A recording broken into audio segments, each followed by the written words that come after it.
I wanted to talk about the free agents that we have coming up in 2022, and that's something that I personally quite find quite fascinating. And I know Danny knows a bit about this as well because there's so many players out of contract.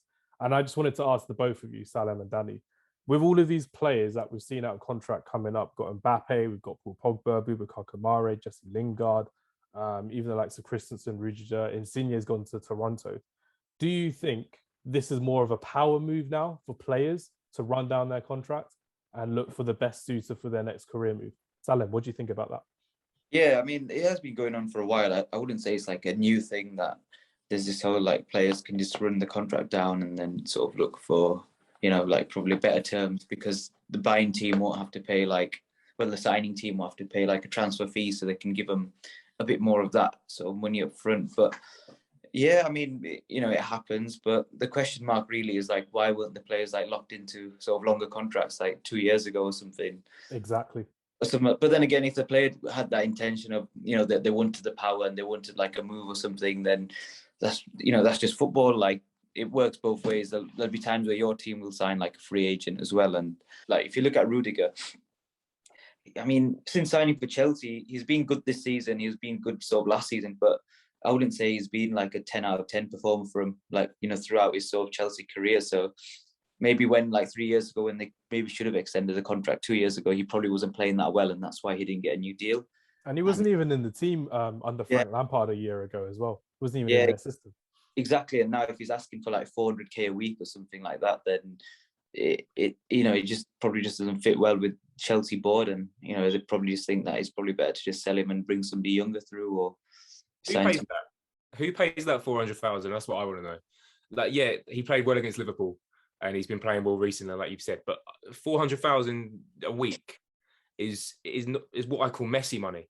And I'm sorry, like no one other than your top three and maybe one who's at a club and he's the star player should be earning that money. For someone who's just a centre back in a team, the one that's not being funny, you have really good defenders or you have the strikers that are on the money, and the strikers are the ones that potentially scoring you more goals. Like who's paying £400,000 for a 1 out of 2 centre back?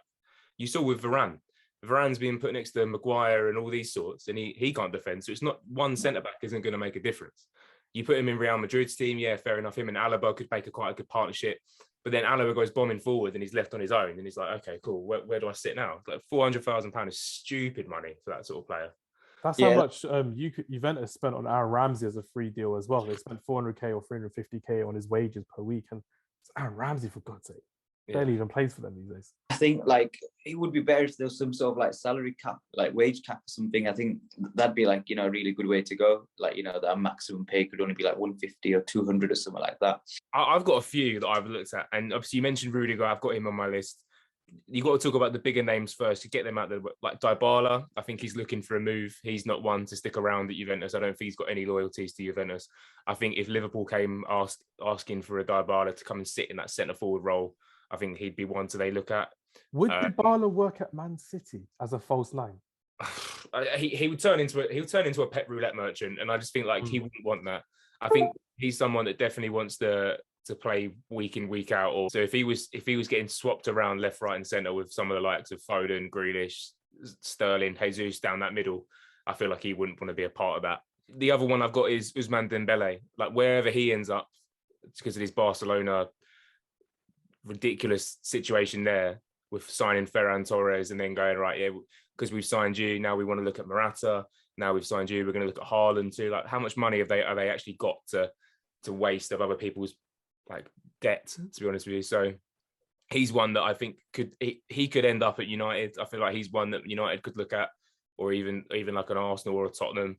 But then I think he'd do very well at Tottenham.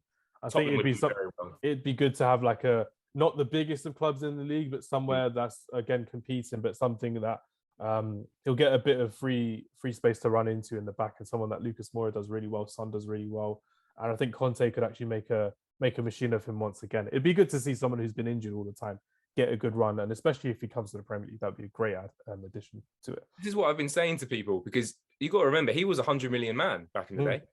For Dortmund, he was a 100 million man, and Barcelona, he was the next big thing. I remember he played against England for France. and he absolutely ripped I don't know who our left back was at the time. It was Kyle Walker. You ran to the opposite side on the counter attack and just tore him up.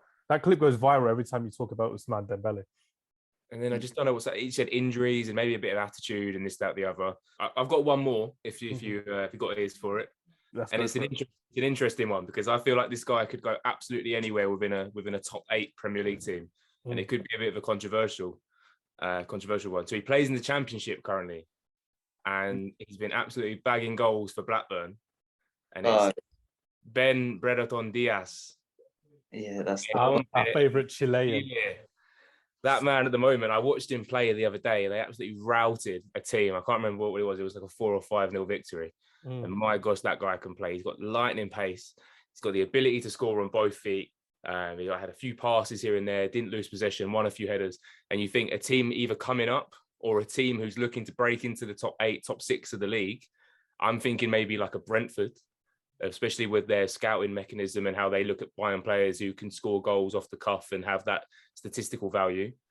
Or even if Adama Traore goes from Wolves, which is what's been linked at the moment to Tottenham, to West Ham, to Newcastle, I think like he could pop into that Wolves team pretty easily, either off the cuff on a second striker or playing off of Jimenez, and if they were to change their shape a little bit. But what a player that guy is! Have you guys seen him play? I know Sal had a bit of a reaction when I said his name. Yeah, no, I've seen a few clips of him because he always comes on Instagram when he scores for like Chile and stuff. But if you look at his stats before he had a Diaz to his name, basically, he's got like his own record, like, I don't know, he wasn't that good. And then he's added Diaz and he's like better than like a 1 in 2 or something like that. So yeah, I've been following him like kind of like not that closely, but I have been following him. I know he's quite young. He's younger than I thought. I always thought he was quite a bit older, but he's not even that old, to be honest. 22. Yeah, 22. 27, but he's really young. And like you said, yeah, I think the Championship is quite underrated for like talent. Because nowadays teams just want to like look abroad and just sign somebody from, La Liga or like League One or something. But I feel like there's some proper underrated talent there. Like you've seen it with like Ben Rama, like Jared Bowen was at Hull, for example. He wasn't on like many. He did start to come into like reckoning with Premier League teams, but nobody was really after him. Like I think he should be called up for England as well. We got Ollie Watkins and Ezri Konsa, 2 people that it's just through like pure scouting of the Championship, and there's so many more gems in the Championship. Matty Cash as well, Aston Villa. Yeah, pretty good signing. But Mikel Antonio was at Forest, wasn't he, before he got signed? Yeah, I'm not saying like sign a full team of Championship players and hope for the best, but I mean the football played in the Championship is, it's good preparation for the Premier League, in my opinion. I mean it's obviously not the same thing, but there's a lot of like essential skills you can take from that into this league. And obviously being in the Championship for 3 years, I did get to see like a lot of sort of talent there, and I think there is some good talent there, and I hope Premier League teams do keep looking as well. But then again, I do hope like Championship teams obviously lose all their players and they can still keep going. But yeah, the Brentford model's quite a good tried and tested model. Like, they proved it with that Ivan Toney signing. He was at Newcastle before, and he'd been at quite a few clubs, and then next thing you know, he's bagged 30 goals at Brentford. So yeah, Emi Buendia is another one as well, who I think is a really top quality player. And I think Championship has some talent, and the teams that are scouting there more and more are just going to get rewarded with good players. Yeah, I agree, and that's something that we've also, again, not to plug ourselves, but we've discussed this on the podcast many times, Salim, in terms of like even last season there was like something that we said on LinkedIn last year, January, February, about how Brentford are looking to move their way forward because of the Moneyball system and the way that their business model is run, and it's worked really well, and they've signed really good players, and we'll see them in the Premier League. And we've seen them in the Premier League. And even with Ben Diaz coming through as well, I think out of him and Adam Armstrong, who signed for Southampton, he was probably one of the better 2 to go for. It's just Adam Armstrong was more of the bankable stars to go and to buy for Southampton, because I think, like literally ever since he's been playing for Chile last summer as well, it's been amazing to watch. It's been fun to watch. And there's always that 1 star or 2 every year in the Championship that you look out for and you're thinking, yeah, this guy's going to do well.